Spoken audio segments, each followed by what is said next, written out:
Hello, everyone. It is Sunday, January 3rd. We're doing the first garden update of 2021. Here's our upstairs AeroGarden. It's looking great. This is romaine lettuce. This is savory over here. This is parsley. And then in the back is cilantro. And it needs a little bit of a trimming, so I will do that, and then we will check back in. All right, I pruned the AeroGarden, and it's looking a lot more manageable now. And you can see here's what we harvested.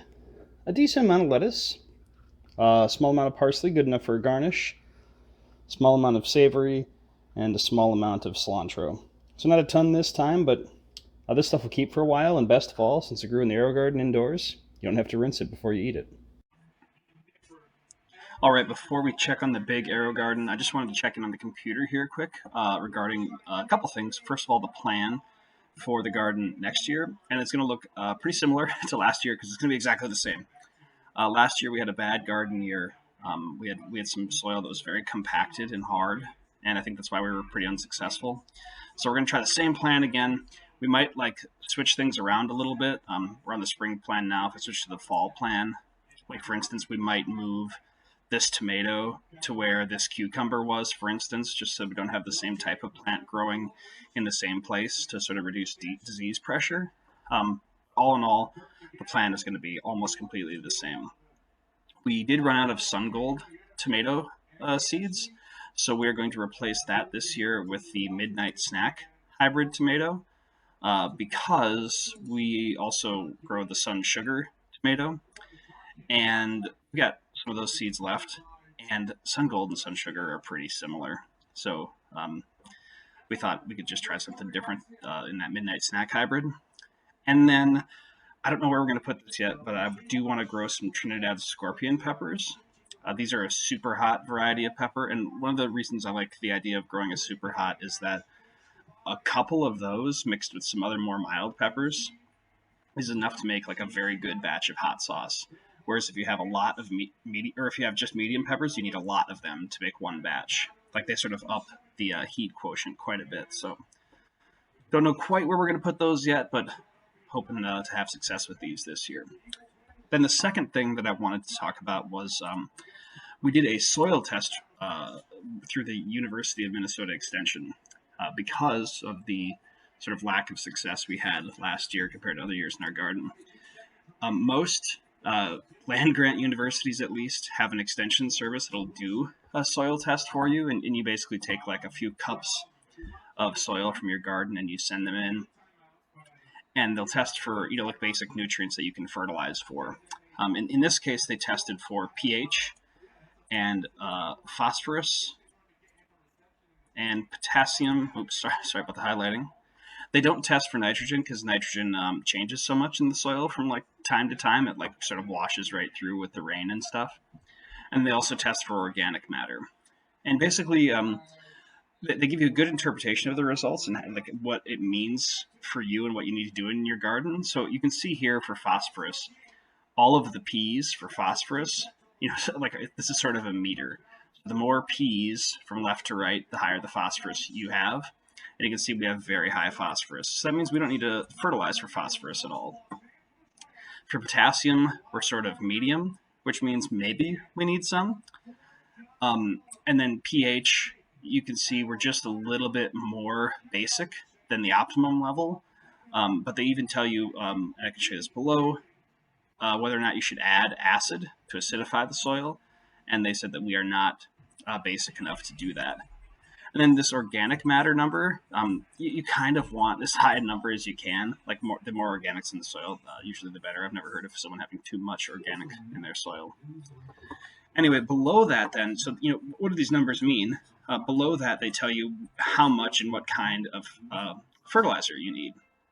So the university recommended for us 0.1 pounds of nitrogen per 100 square feet and 0.1 pounds of, they call it potash, which is potassium per 100 square feet. And, fertilizer is sold with an NPK rating, nitrogen, phosphorus, potassium. And the first number is always nitrogen, the second is phosphorus, the third is potassium. And, by law, fertilizers have to be labeled this way. And you can see that the university suggested we buy a fertilizer that is 10 nitrogen, 0 phosphorus, and 10 potassium. And you can see that matches our test results pretty well. We've got plenty of phosphorus, so we've got a 0 down here. The report also tells you like how much of that fertilizer to apply, but we'll get into that in a minute. So once you have your recommendation of this 10-0-10, you've got to find a fertilizer that matches that ratio of elements as closely as possible. And unfortunately, it's not unfortunate. I always try to buy organic, and that sort of restricts your options. So this is the best I could find. This is alfalfa meal, and you can see it's 2.5 nitrogen, 0.5 phosphorus, and 2.5 potassium. And if you multiply all those by 4, you'll end up with 10 to 10. So that's sort of close to 10-0-10. Then going back to our soil test report, you can see here you take the nitrogen number from your bag of fertilizer, and ours isn't listed because it's below 5. We had 2.5 for nitrogen. And then it tells you, per 100 square feet, how much to apply. So you can see here that if the level is 5, you should apply 2 pounds per 100 square feet. But ours level is 2.5, so we have to apply 4 per 100 square feet. And our total garden area is about 56 square feet.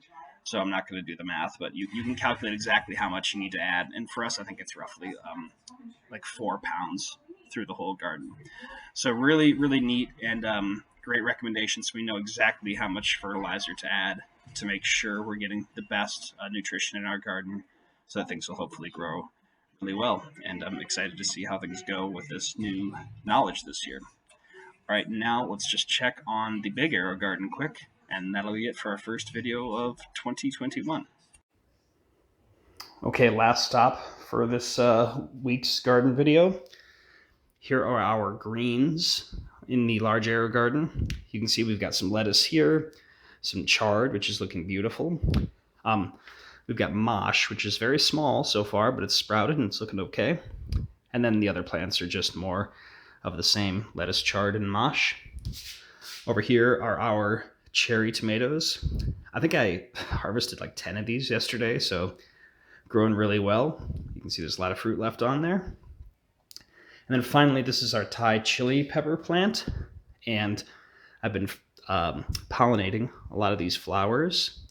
But if we look closely, I bet we can find some fruit. I have been noticing some growing in from the flowers that I've previously pollinated. You can see there's tons of flowers on here.